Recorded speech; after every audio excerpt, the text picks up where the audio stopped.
This is the second video in my series looking at Doug Bishop on Zav Girl's channel doing a panel interview. If you missed the first one, go back and have a look.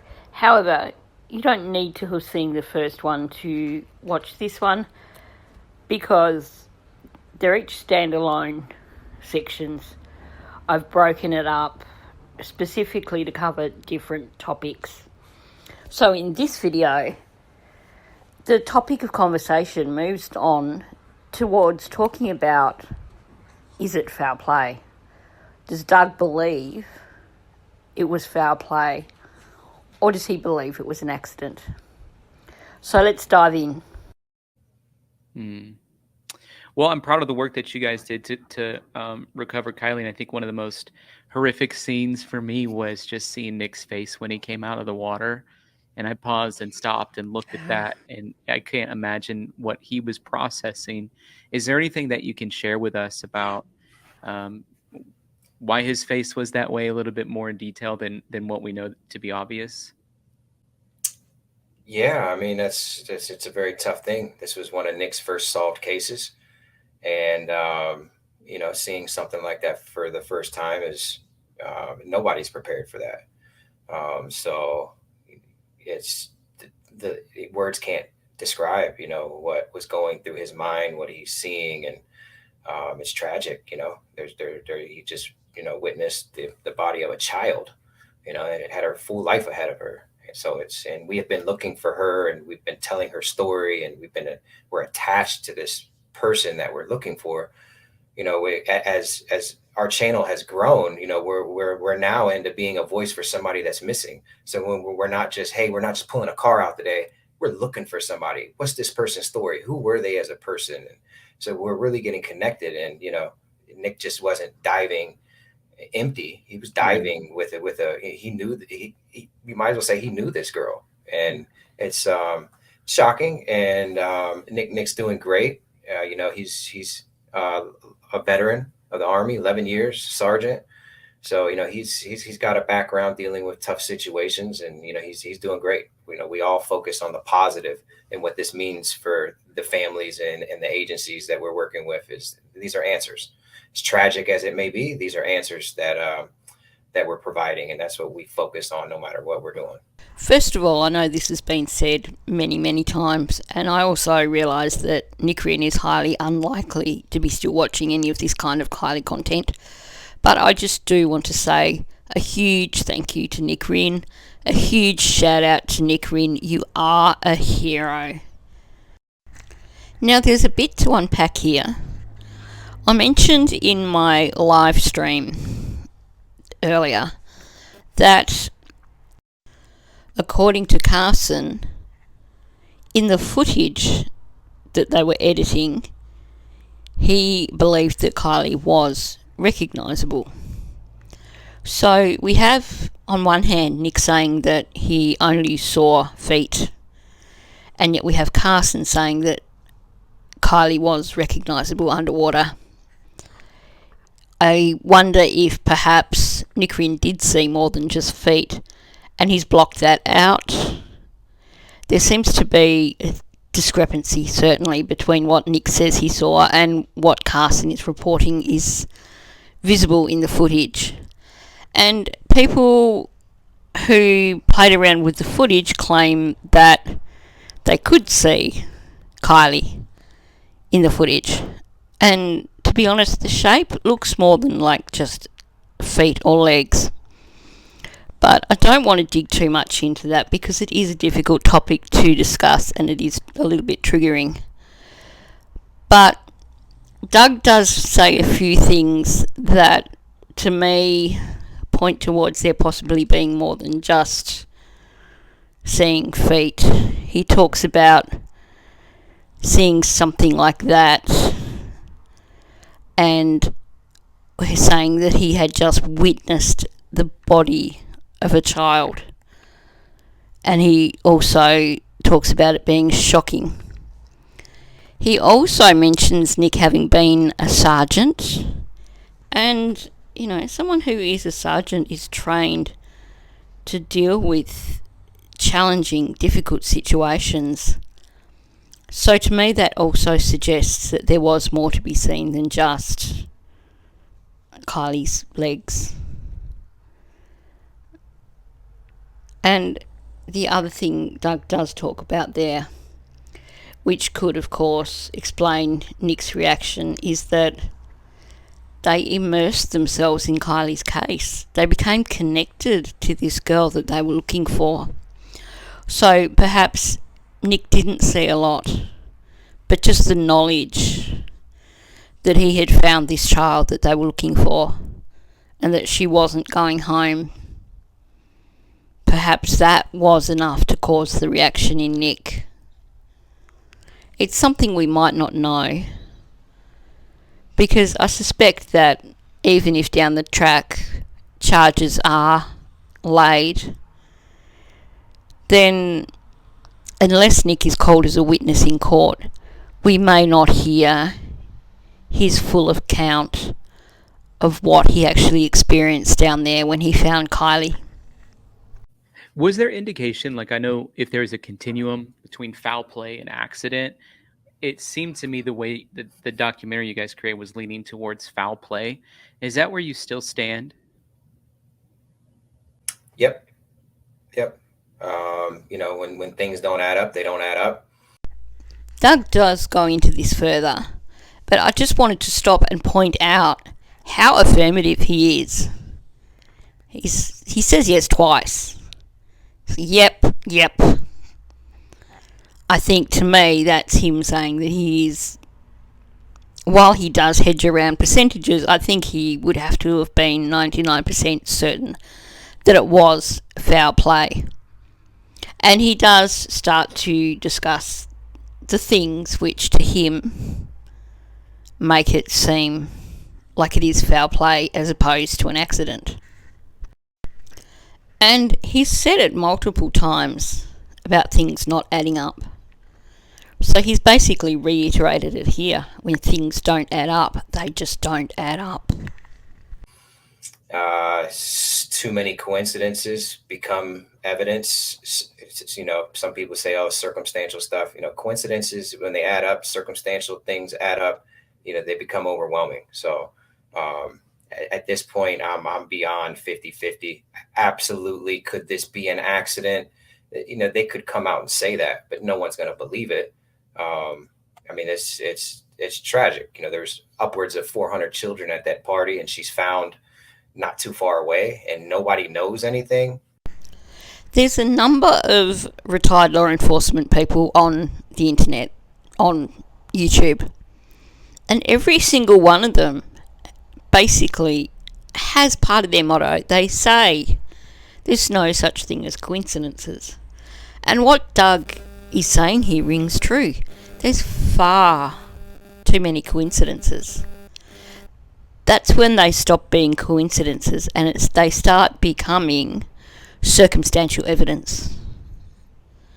Maybe one thing on its own, you could brush it off and say, well, that's a bit of a coincidence. But when you start seeing these things piling up, it becomes, as Doug said, it becomes overwhelming. It seems impossible to have so many coincidences and for it to not be foul play. It's just Occam's razor. It's more than just coincidences. It is circumstantial evidence. And I also find it really interesting that I think we've all discussed how much Adventures with Purpose know, and that they do know far more than the public do. So for him to turn around and say, well, they could come out and say it's an accident, but no one's going to believe it. He's basically continuing to double down and say that it's foul play. In this particular interview, and this is one of the very early interviews that Doug did, he's making it pretty clear that to him it seems virtually impossible for it to have been anything other than foul play. And he points out, and this is so important, and this is something we've all spoken about multiple times. He talks about where the car was found in relation to the proximity of the party. It was only so many 100 feet from where the party reportedly occurred. And there were supposedly hundreds of people there. And yet no one saw her drive her car into the reservoir that night. That's just bullshit. Either there were many, many people involved and people did witness the car go into the reservoir that night, or there were people involved who witnessed something else and people who were involved in putting the car into the reservoir at a later date. I think it's important to note too here that when you do look at it that way, the proximity to the party, the number of people at the party, let's get real. If there truly was an accident and she drove herself into the reservoir accidentally, why the silence? Why no calls to 911? Wouldn't you expect there to be kids who have tried to get into the reservoir to rescue her from the car? None of it makes sense. The only way it can make sense is if there was foul play and kids have kept quiet about what happened. Don't forget, this is an area where during summer the kids do lots of water sports. They hang out in their boats on the reservoir. They go water skiing. These kids are used to the water. They go swimming. They dive, all that sort of thing. So you're going to tell me that someone drives their car into a reservoir at a party and either absolutely no one sees it, or there are witnesses and you don't have half a dozen people who are experienced, capable swimmers diving in to try and help the person who just drove in. Think about it. This isn't a wrong turn road either. This isn't even a road. It's a path with huge ruts in it. So it's not a mistaking turn. This is where the vehicle was found. Is unless you're there and you're able to drive on that path and understand the road and how it hits the vehicle. You literally, when I drove our RV down the road to get to there, it was wobbling and almost turning over. There were several times I almost rolled it over and flipped it. So I mean, this isn't I just made a wrong left turn, didn't realize I made a wrong left turn. It's a beautiful paved road in and out of the campground, and you're on a dirt road. This is one of the most important things for us to remember when it comes to Kiely's case. And I want to point out too, this is one of the things that these people who claim that it was simply an accident and she drove herself into the reservoir, I've never once heard any explanation for this. It wasn't a wrong turn road. Doug has said this on multiple occasions. It wasn't a wrong turn road. We've heard this from locals as well. He refers to it as being a path with huge ruts. I'd probably refer to it as a track. A path to me is something that you walk on, whereas a track is something you would drive on. But he talks about the huge ruts and that it's not the sort of road where you would mistakenly turn onto it and not realise you are on it, because the alternative is a nicely paved road. He talks about the RV and how he almost rolled it a few times driving along that track. So let's talk about that. Kiely was an experienced driver. She may have only had her license for a short while, but she grew up at the lodge. She grew up driving snowmobiles. She grew up in the back country where you do become accustomed to driving long before you reach the age where you can get your license. Even around the Prosser area, we've been told that she had done quite a lot of off-road driving there with 4x4s or little four-wheelers. So she was familiar with the area. She was comfortable with driving on different terrains, for starters. But regardless of that, so let's go with that first. She was comfortable in driving different terrains. Let's say that she did somehow make a wrong turn, found herself on this road with all the ruts, and was looking for somewhere to turn around because she realised she'd made the wrong turn. Well, there was plenty of room to turn around before driving herself into the water. Let's just make that clear. And if she was looking for somewhere to turn around, she certainly wouldn't have been going at a speed where she would have been capable of accidentally driving into the water. And the ruts. If you've ever driven on one of these rough roads that's full of ruts, you're constantly altering your steering, changing the path that you drive to get along the track without bottoming out and getting stuck.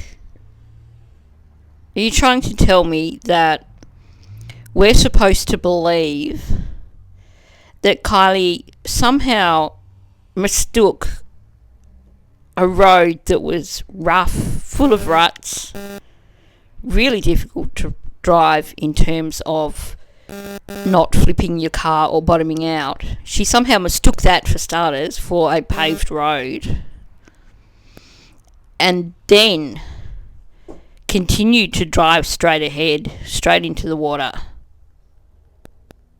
It doesn't make sense. It doesn't make any sense whatsoever. And I challenge all these people who talk about it as being an accident to explain this to me. Come up with a logical explanation of how a young girl who was an experienced driver, while she was a newly licensed driver, she'd been driving forever. Explain how she could have made that mistake. According to the autopsy, she wasn't drunk. She wasn't hugely affected by drugs. Why would she drive herself into the reservoir? Rough dirt road, it sounds like. Yeah, this is one of the worst accidents ever, or it's definitely foul play. So you're like 90-10. This has just turned into a rabbit hole for everybody. It has. And I think out of the goodness of everybody's hearts, they just want answers. They're just trying to figure things out. And I'm definitely majority thinking that it's, there's a lot of suspicion in areas there shouldn't be. This is definitely one of those instances where what someone doesn't say is almost louder than what they do say. So she asks him to commit. He says, so you're 90-10 in terms of whether it's foul play or an accident. And he will not commit to a solid number. Instead, he talks about this has just turned into a rabbit hole. So he's avoiding answering that question and talks about it being a rabbit hole. To me, he doesn't want to admit how very certain he is that it is foul play.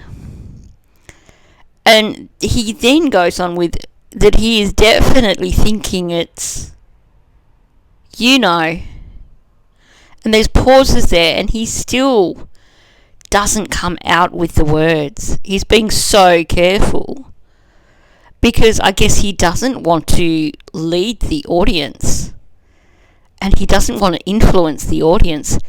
But it's so clear from just the way he's trying not to answer the question that he strongly believes that it's foul play.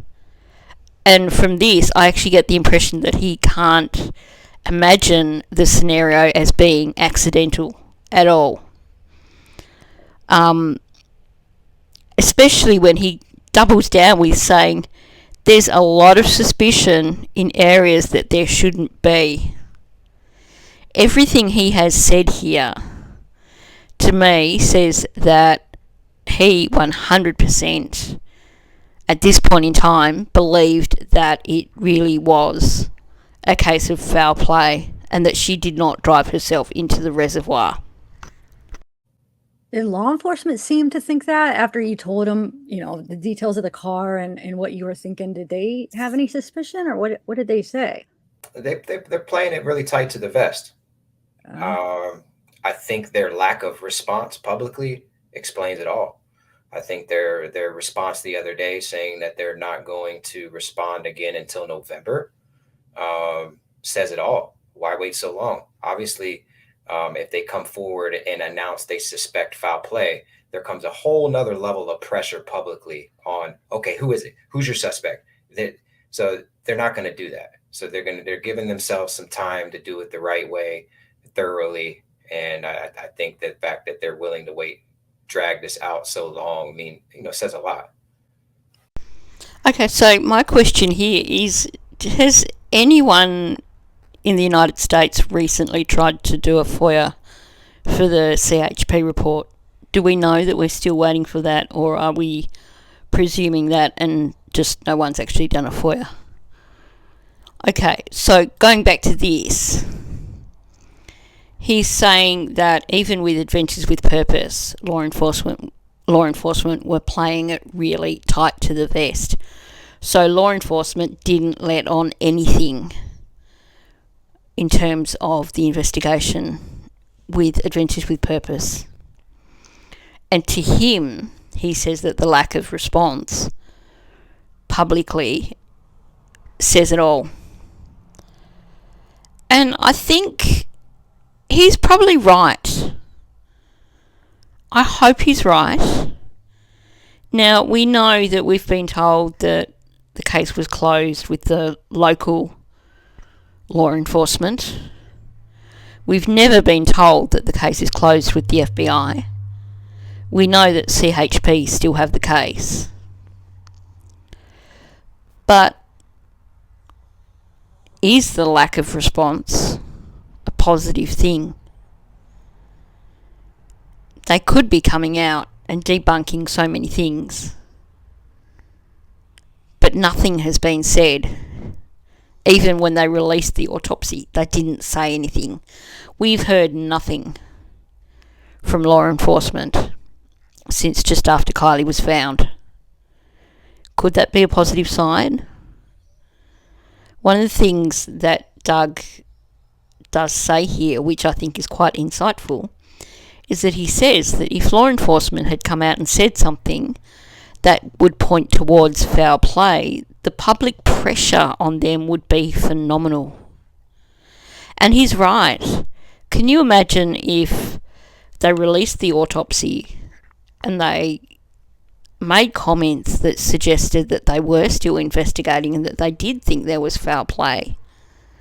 Not only would there have been continued pressure on law enforcement, although, we're trying to do that, but at the same time, can you imagine the huge amount of public backlash for kids who'd been at the party?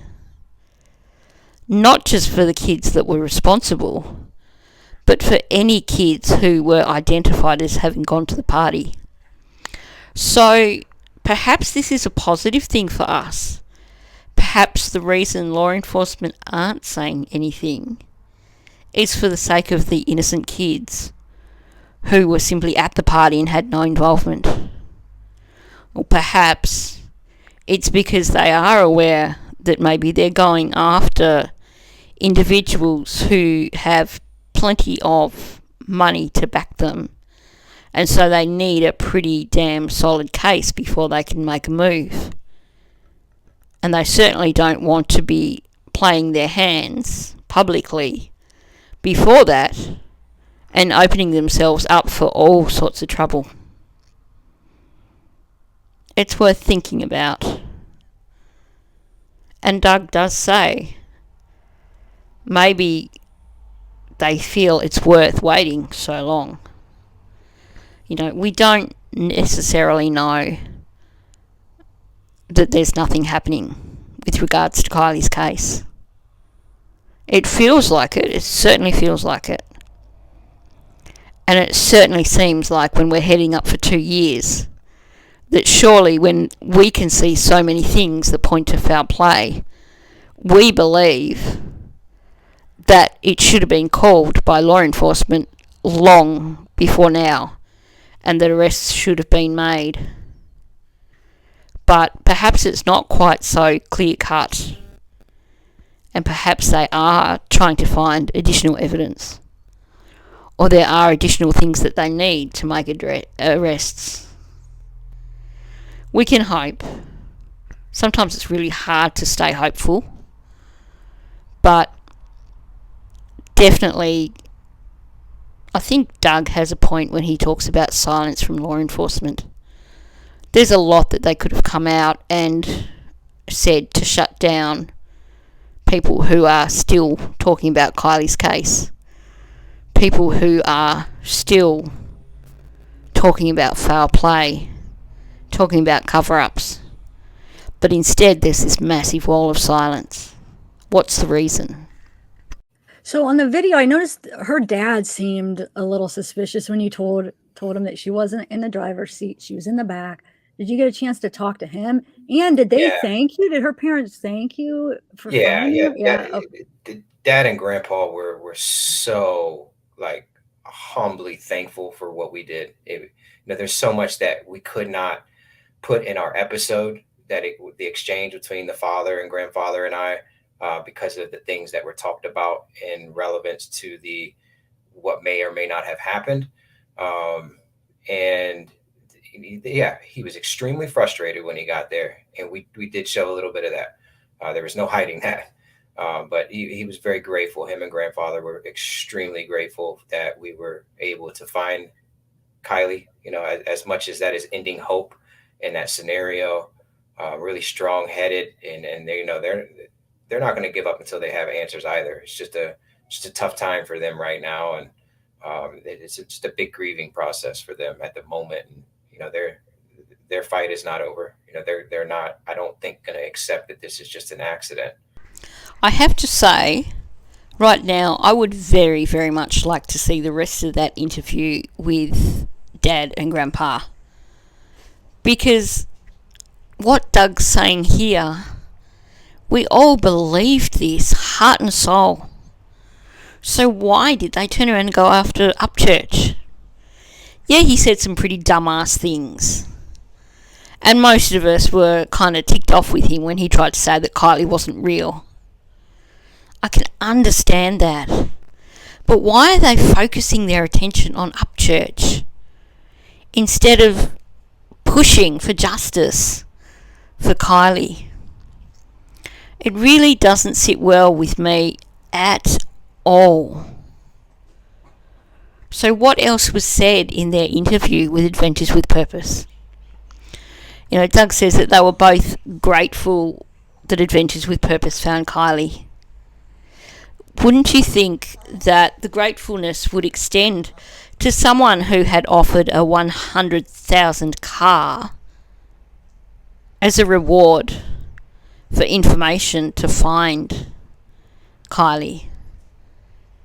But no, despite everything that Upchurch actually did do for good in Kylie's case, they turn around and they go after him with a lawsuit. I really struggle with that. Like I said, I can understand on one hand why they would feel hurt and they would consider a lawsuit against him. But surely the things that he did to bring awareness for her case, to try and help solve her case, surely they should even it out a bit and allow for a little bit of forgiveness. That's the way I see it. Maybe that's a bit of a naive way of looking at it. But it just feels wrong to me that they're going after Upchurch in the way they are. And Doug saying that he feels that they're not going to give up till they have answers, and they're not going to accept that this was just an accident. Where's the evidence of that? It's only 2 more months until we hit the 2-year anniversary. That's 22 months this case has been out there. What have we heard from Kylie's family since then?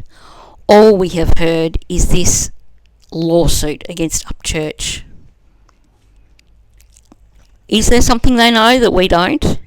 Is that why they're not fighting? Perhaps they know that they don't need to fight because the case is being fought for them behind the scenes. Or have they somehow rolled over and accepted that this is the way things are going to be and they're not willing to fight? I hate saying these things about a family who have suffered such a horrible loss. But it felt like a betrayal when they went after Upchurch. And I'm just really struggling to feel positive towards the family right now. Yeah, well, I mean, it's obviously heartbreaking, and it's interesting because they're keeping some of it close to chest, and then obviously with this evidence that was discovered yesterday, they're dealing with wildfires like crazy and evacuating people, and so I could understand why they were late to the scene to want to try to figure out what's going on there. I can understand why they're late to the scene to make a statement about it. Nevada County made a statement. I don't know if you saw that, Zav Girl, a few minutes ago, and just said, "Hey, just reminding everybody we are the leads on this case," and that was pretty much it. They didn't address it one way or another. Did they ask you to keep any of it quiet? Did you have to do a non-disclosure agreement? What does that look like? No agreements, but we're not trying to act unprofessional or disrespectful and or compromise their investigation. So we're choosing to be to play it tight to the vest as well. So he's saying here that they didn't have to sign any confidentiality agreements or anything with law enforcement, but they don't want to compromise the investigation. And he's saying we're choosing to play it tight to the vest. But at the same time, he's not good with playing it tight to the vest. So far in this interview, he's given away a lot of information. And I wonder if the reason we saw a change in the way Adventures with Purpose members have approached discussing Kylie's case is because they were shooed away by law enforcement at first. Maybe, they did that little bit of training the next day to show them what they did in terms of finding things, but perhaps law enforcement hadn't actually considered that Adventures with Purpose would be called on by so many people to do interviews, and perhaps they were approached after these initial interviews by law enforcement and asked to tone it down a bit and not be talking about the case, because they really do start to hedge around things a lot more after these early interviews. It's just not going to benefit us by getting ugly. We don't have to. At the end of the day, what happens in the dark will come out to light. It may take some time, but it's just up. We have to maintain a level of professionalism too. So there were no agreements or anything, just an understanding. I really hope that him saying no agreements, just an understanding, does actually mean that there is still an ongoing investigation, and that is the reason why everyone's being so damn quiet. And he also says what happens in the dark will come to light.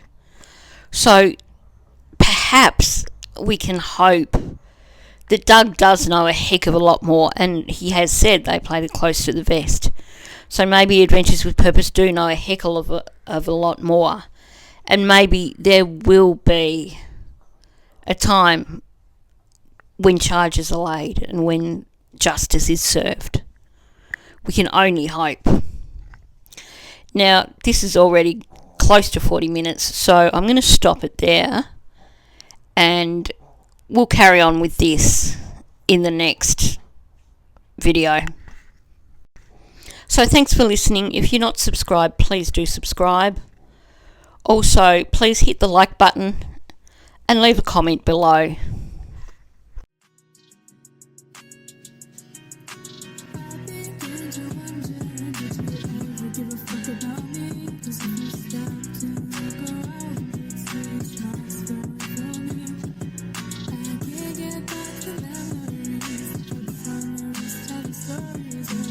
Times